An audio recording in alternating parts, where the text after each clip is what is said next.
Bismillahirrahmanirrahim. Assalamualaikum warahmatullahi wabarakatuh. Jumpa lagi dengan kami Muda Berpantun. Jadi petang hari ini kita berada di pada tepi laut, kota Tanjung Pinang. Kami petang hari ini akan tetap sembang tetap yang sama. Dalam artian kita tetap bercakap tentang Pulau Rempang di dalam pantun. Ini. Tapi hari ini saya tidaklah bercakap seorang. Kerana sebelah kiri saya ni ada abang dia kami. Beliau ini nanti biarkan dia kenalkan diri dia terlebih dahulu. Baru kita cerita-cerita pasal Pulau Rempang. Otomatisnya nanti kita akan kenal jauh bagaimana nanti Pulau Rempang dalam menurut masyarakat kaum muda, khususnya pemuda Kepulauan Riau. Okey, sila abang dia untuk kenalkan diri terlebih dahulu. Okey, baik, terima kasih. Sebelumnya, Assalamualaikum warahmatullahi wabarakatuh. Waalaikumsalam. Kalau tuan memancing tenggiri, jangan lupa membawa umpan. Saya. Irfan April dinama diberi anak Melayu Segat dan Tarpan. Ewa, luar biasa. Sebelumnya saya ucapkan terima kasihlah kepada Dato' Ardi yang telah sudi memberikan laluan untuk berbual sembang-sembang kosong lah, daripada minta saran ataupun pandangan terhadap isu yang sekarang terjadi sekarang ini yang sangat panas dan sampai menjadi isu nasional sampai saat ini, yakni tentang isu Pulau Rempang. Okey, tadi dia cakap dia budak Melayu Segat dan Tarpan. Kalau saya lain, terbang hinggap si rama-rama. Terbang pula di waktu malam. Mizwardi diberi nama di sebelah orang dengan Pak Ita. Itu dia. Jadi petang hari ini kita tetap berbincang-bincang tentang Pulau Rempang. Jadi gini bang, abang dia sekali yang nak saya cakap macam ni.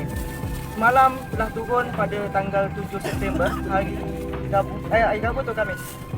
Khamis. Hari Khamis itu telah masyarakat Pulau Rempang dah turun di Kota Batam khususnya. Jadi bagaimana menurut tanggapan daripada abang dia terkait tentang Pulau Rempang, tentang aksi yang dilakukan oleh masyarakat tempat itu? Jadi menurut abang dia itu bagaimana terkait tentang bahwasanya itu masyarakat itu minta perdamaian antara masyarakat dengan pemerintah. Tapi bagaimana menurut dalam konteks hari ini kita berbicara tentang pemerintah. Bagaimana menurut abang dia selaku aktivis kampus, selaku mahasiswa aktif khususnya di Stensar. Di Stensar. Jadi bagaimana menurut pandangan kawan-kawan di mahasiswa Stensar terkait tentang Pulau Rempang yang di mana masyarakat minta berdamai tapi alangkahnya tidaklah nampaknya gayung bersambut dari pemerintah. Ini itu pertanyaan pertama. Okey, untuk pertanyaan pertama mungkin sikit saya koreksi bang ya. Boleh. Saya koreksi sikit. Kalau dibilang aktivis tak aktivis sangatlah. Iya. Tapi nampak adalah sikit. itu pula.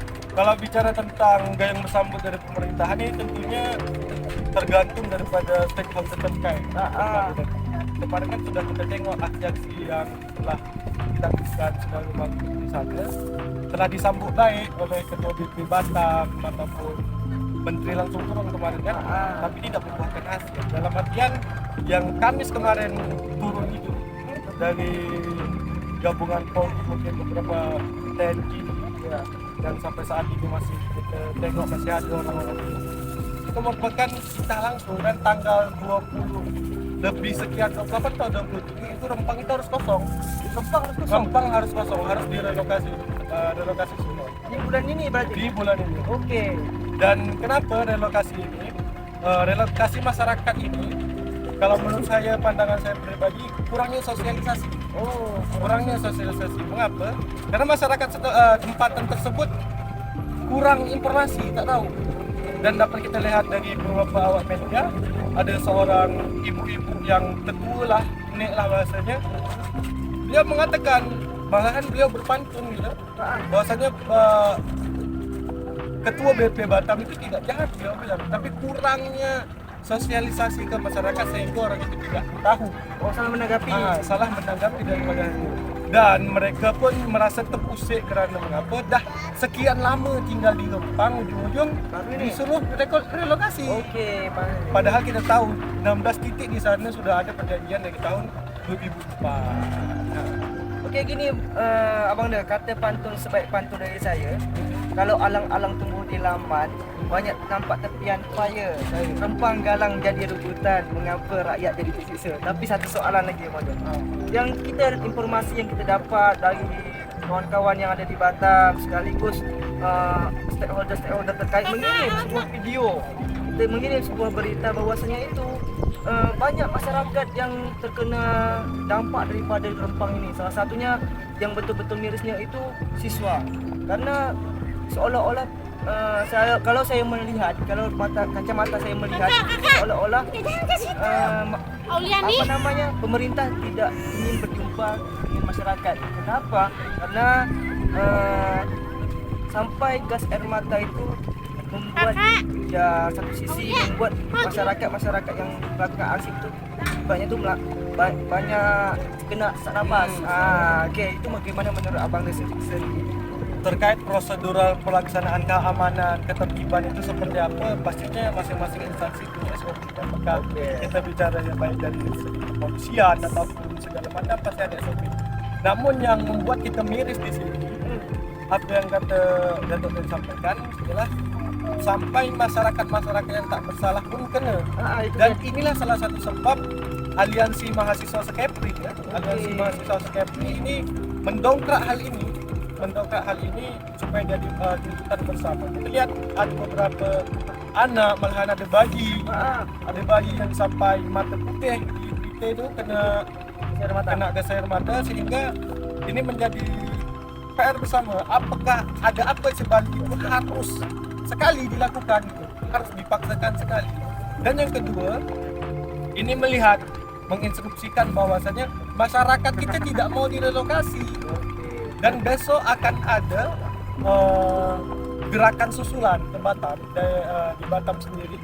Itu akan ada aksi kembali. Aksi kembali. Berarti itu langsung di Batam. Dan untuk kita mahasiswa konsolidasi, itu malam ini kita konsolidasi dengan seluruh mahasiswa Tanjung Pinang Bintan.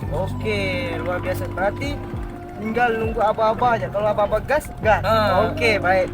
Jadi terkait tentang relokasi, terkadang mungkin masyarakat berpikir ketika dia dipindahkan, apa yang diberikan ke masyarakat ketika masyarakat itu dipindah atau direlokasikan ke wacana di berita itu adalah direlokasikan di Pulau Galang. Apa yang diberikan ke masyarakat? Apakah rumah kah, rumah sakit kah, atau sekolah, bagaimana? Fasilitasnya apa yang diberikan ke masyarakat?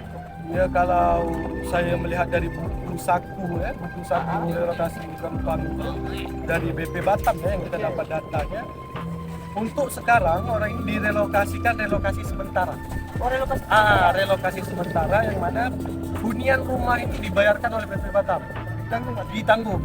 Duit saku itu ditanggung 1 juta per kepala, maksimal 3 kepala, 3 juta dengan hunian kurang lebih 12 bulan baru dibangun rusun untuk orang itu.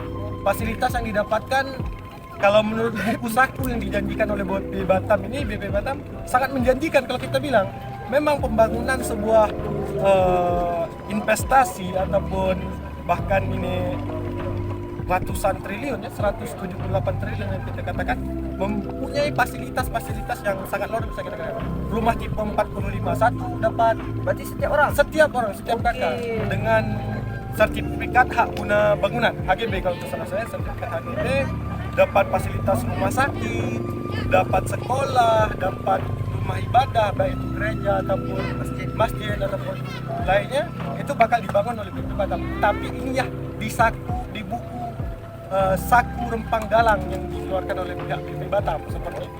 Berarti dia masyarakat itu bukan istilah relokasi saja, tapi diberikan fasilitas. Luar biasa. Berarti ini perlu menjadi tanda tanya dan tanda kutip kalau saya melihat, karena salah satunya untuk konsep dari kacamata dari pemerintah butuhnya sosialisasi yang paten dan lebih leluasa kepada masyarakat, butuh pendekatan dari pemerintah ke masyarakat itu sendiri. Tetapi dalam konteks yang isu hangat, tanda kutip politik, 2024 mendatang kita akan pemilihan umum.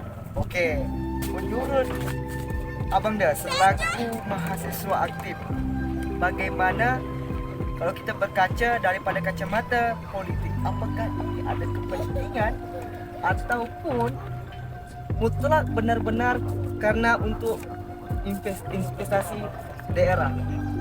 Kalau berbicara tentang seputar kepentingan politik, pasti ada. Pasti ada. Di tengah kisruhnya suatu permasalahan ataupun problem kiranya, pasti dari beberapa oknum ada memanfaatkan untuk menaikkan ataupun menjatuhkan daripada politik tertentu. Menurut saya seperti itu, seperti pandangan saya pribadi lah. Oke. Berarti lain hulu, lain parang, lain dulu, lain sekarang. Iya. Ya. Oke, boleh Paten. Jadi terkait tentang isu ini lagi dalam Rempang, saya ingin bertanyakan tentang menurut dalam konteks kacamata mahasiswa. Banyak awal mula munculnya berita tentang Pulau Rempang. Banyak yang tidak tahu di mana Pulau Rempang. Rempang itu apa? Berarti otomatis kita berbicara tentang dalam konteks kacamata mahasiswa dan sejarah. Oke. Dikatakan tentang sejarah, apakah di Rempang memiliki salah satu ataupun bentuk itu artefak ataupun dalam bentuk fondasi bekas bangunan kerajaan, apakah masih ada di Pulau Rempang terkait konteks sejarah? Kalau secara konteks sejarah memang belum kita telaah secara pasti karena kita pun tidak pernah pergi ke sana. Tetapi menurut informasi yang kita dapatkan dari berbagai media mungkin ya, di sana ada terdapat pahlawan konon katanya. Oh, konon katanya. Okay. Terdapat pahlawan. Tetapi kalau kita bertolak daripada sejarah kerajaan Riau Lingga mungkin yang tersohor di wilayah Kepri, kita tidak dapati mungkin di sana mungkin ada benteng, belum kita dapati. Apakah belum kita temui, apakah ada atau tidak, kita belum tahu hal ini. Oke, baik.